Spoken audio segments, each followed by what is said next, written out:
Jackson Radio Show.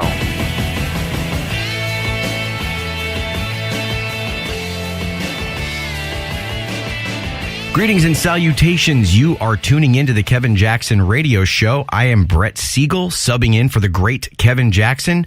I am otherwise known as the Disgruntled Millennial, and I always broadcast to you live from my safe space down here in northern Florida, where I'm always free from your bigotry, racism, hatred, microaggressions, and patriarchy.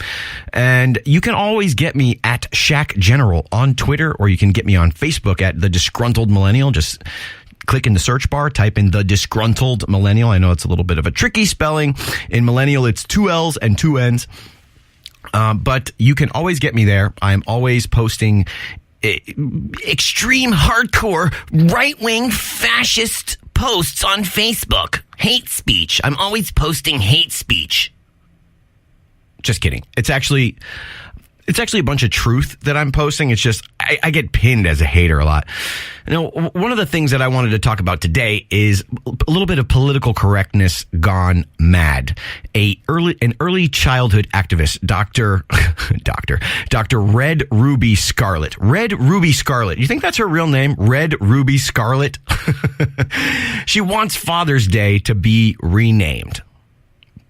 She says calling it Special Persons Day isn't controversial for kids without dads, right?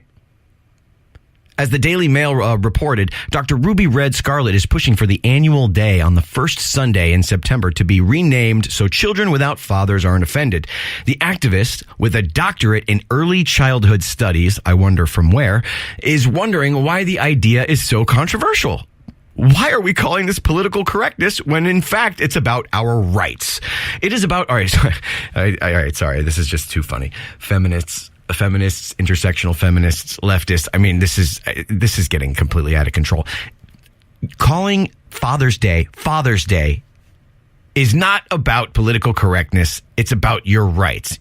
In other words, if someone wishes you a happy Father's Day and you don't have a father, well, someone just violated your rights. Somehow.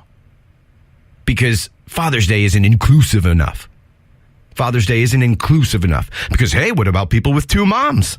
We wouldn't want those kids to get offended on Father's Day. Well, because they don't have dads. No, isn't it ironic? Isn't it totally ironic that the same exact intersectional feminist left that calls out toxic masculinity all the time, aren't these the same people that say that toxic cis masculinity is what's plaguing this world today? So why would they want to make these kids feel better? What, in their point of view, what do these kids have to feel better about? The kids who have no fathers, right? Because it's the father in the relationship that breeds all this toxic masculinity, right? So instead of teaching these kids that it should be called Special Persons Day instead of Father's Day, why aren't they teaching these kids that they are actually better off because they don't have dads? You see, these intersectional feminists are so concerned with inclusiveness that they don't even realize that they're eating their own tail. They don't even realize it's like a snake eating its own tail. Which is it? Is fatherhood a good thing or is it a bad thing? If a child doesn't have a father, is that something that a child should feel good about or bad about?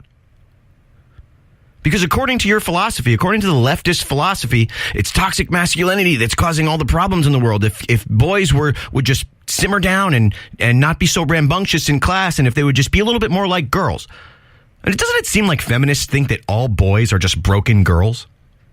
All boys are just broken girls. And that's how kids are raised. That's how boys are raised. They're raised to think that they are just broken girls. So why?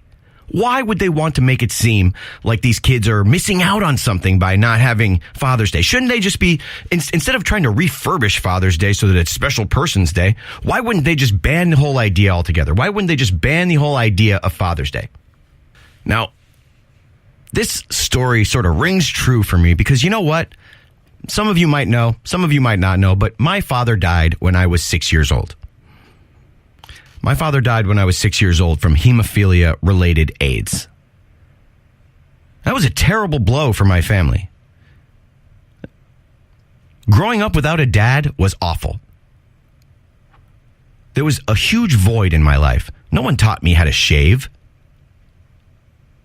Maybe that's why I look so weird all the time, but no one taught me how to shave. No one taught me some of the more basic, fundamental things about being a boy, about what it means to be a boy. A lot of that stuff I had to learn on my own because my father passed away when I was 6 years old. Now, did I go around whining about Father's Day every time Father's Day rolled around? No, I celebrated the father that I had. Because you know what?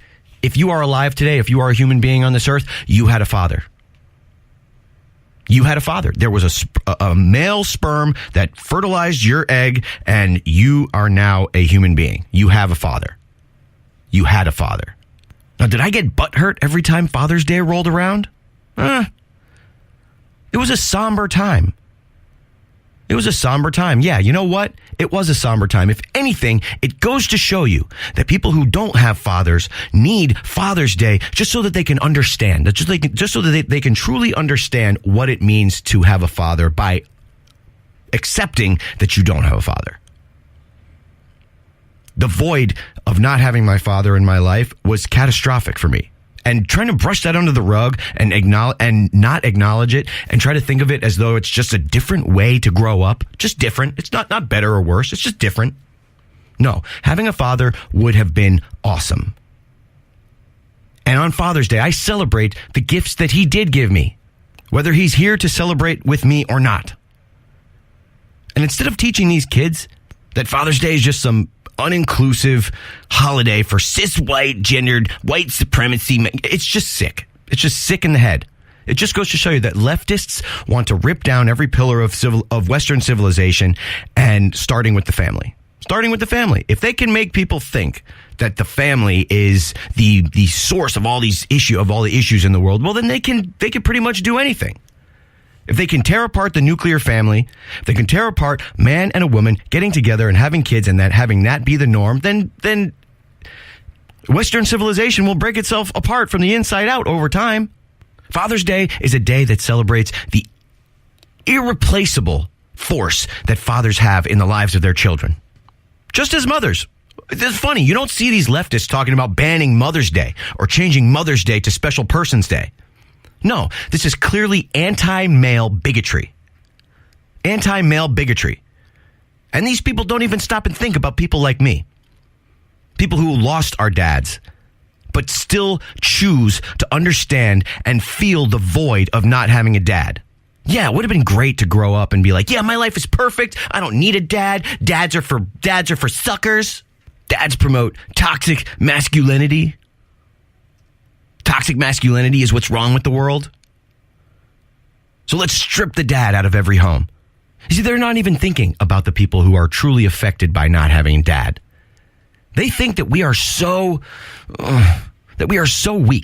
weak-minded.